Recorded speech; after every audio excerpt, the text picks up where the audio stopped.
তারেক রহমান বাংলাদেশের মাটিতে পাড়া দেওয়ার সাথে সাথে ইনশাআল্লাহ বাংলাদেশের গণতন্ত্র ফিরে আসবে।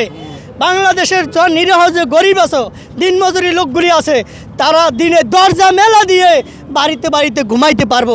জনাব তারেক রহমান যদি এই বাংলাদেশের প্রধানমন্ত্রী হয়, যেহেতু জিয়াউর রহমানের আমলে এত সুন্দর শান্তিতে দেশ চালাই গেছে, বেগম খালেদা জিয়া খুব সুন্দর দেশ চালাই গেছে, তারই ছেলে জনাব তারেক রহমান তার চাইতে আরও ভালো চালাইবে।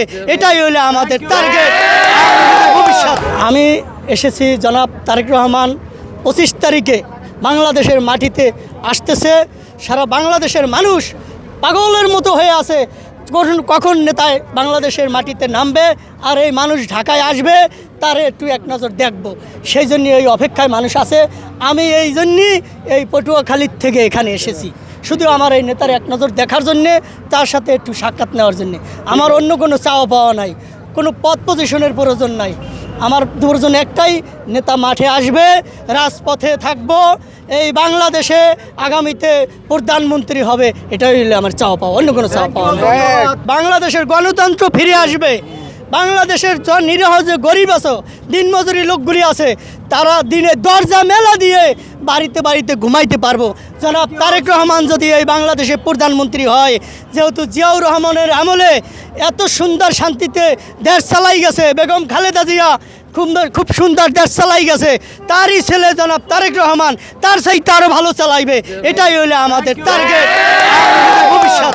ইনশাআল্লাহ জিয়াউর রহমানের যে আদর্শ প্রত্যাশা, সেটা সে বাস্তবায়ন করব, প্রত্যাশা পালন করব, সেই আদর্শ যদি ধরে রাখবো। এটা হইলে সবার চাওয়া পাওয়া, বাংলাদেশের জনগণ আর কোনো চাওয়া পাওয়া নাই। চাওয়া পাওয়া একটাই, আগামীতে ভবিষ্যতে এই সামনে ইনশাআল্লাহ প্রধানমন্ত্রী দেখতে চায় জনাব তারেক রহমান। যেহেতু বাংলাদেশ জাতীয়তাবাদী দলের এটা জিয়াউর রহমানের ধানের শীষের প্রতীক, জনাব তারেক রহমানের ধানের শীষের প্রতীক, আমার মা বেগম খালেদা জিয়ার এই প্রতীক। এখন লাস্ট মুহূর্তে এই ধানের শীষের প্রতীক, এই গণতন্ত্রের প্রতীক, এটা তারেক জিয়া সে নিজে 25 তারিখে হাতে তুলে নেব। আমরা সবাই মিলে মিশে 25 তারিখে তার হাতে এই ধানের শীষের প্রতীক তুলে দেব। এই জনগণ চাইতেছে। তারেক রহমান বাংলাদেশের মাটিতে পাড়া দেওয়ার সাথে সাথে ইনশাআল্লাহ, এটা আমি বলি না, সারা বাংলাদেশের মানুষের কাছে জিজ্ঞাসা করেন, জানেন যে তারেক রহমান পাড়া দিলে আল্লাহ রহমতে অন্যরকম আইন শৃঙ্খলা, দেশের পরিস্থিতি যাই আছে সব ঘুরে যাবে।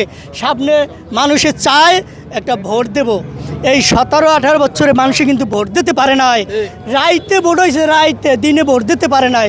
আমাদের সবাই আশা পাওয়া চাওয়া যে আমরা 12 তারিখে একটা ভোট দিব, নির্বাচনীতে যাব, ভোটের কেন্দ্রে যাব, নিজে হাত থেকে দেখে একটা ভোট দিব।